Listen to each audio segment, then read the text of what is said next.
প্রধান উপদেষ্টার সঙ্গে সৌজন্য সাক্ষাতে নির্বাচনের তারিখ বা সম্ভাব্য সময় নিয়ে কোনো আলোচনা হয়নি, একথা জানিয়েছেন প্রধান নির্বাচন কমিশনার। আর আগে স্থানীয় নয়, জাতীয় নির্বাচন করার প্রস্তুতি চলেছে বলেও জানান তিনি।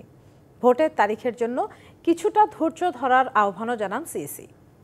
চলমান অস্থিরতায় বহুল আলোচিত প্রশ্ন, জাতীয় নির্বাচন কবে হবে? এমন পরিস্থিতিতে লন্ডনে গেল 13ই জুন প্রধান উপদেষ্টার সঙ্গে বিএনপির ভারপ্রাপ্ত চেয়ারম্যান তারেক রহমানের বৈঠক হয়। তারপরেই জনমনে কিছুটা স্বস্তি আসে। ফেব্রুয়ারির প্রথম ভাগে নির্বাচনের কথা শোনা গেলেও কোনো তারিখ বলা হয়নি কোনো পক্ষ থেকে।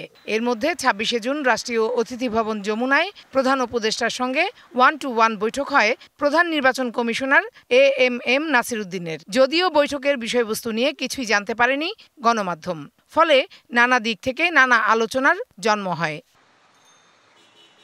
4 দিন পর মঙ্গলবার নির্বাচন কমিশনের সেই বৈঠক নিয়ে গণমাধ্যমের সঙ্গে কথা বলেন প্রধান নির্বাচন কমিশনার।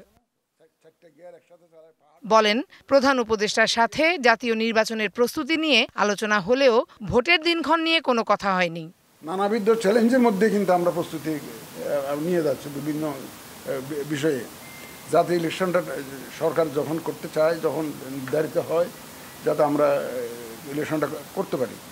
তবে আপনারা সব অবশ্যই জিজ্ঞেসটা করে গেলে প্রয়োজন বোধ হয় যে নির্বাচনের তারিখ নিয়ে কোনো আলোচনা হয়েছে কিনা।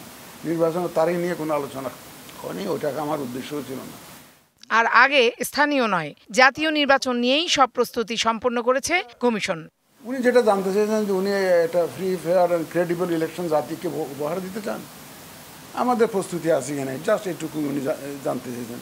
আমরা বলছি যে আমরা প্রস্তুতি ফুল গিয়ারে নিচ্ছি। এ সময় তিনি নির্বাচনের তারিখ নিয়ে ধৈর্য ধরার আহ্বান জানান।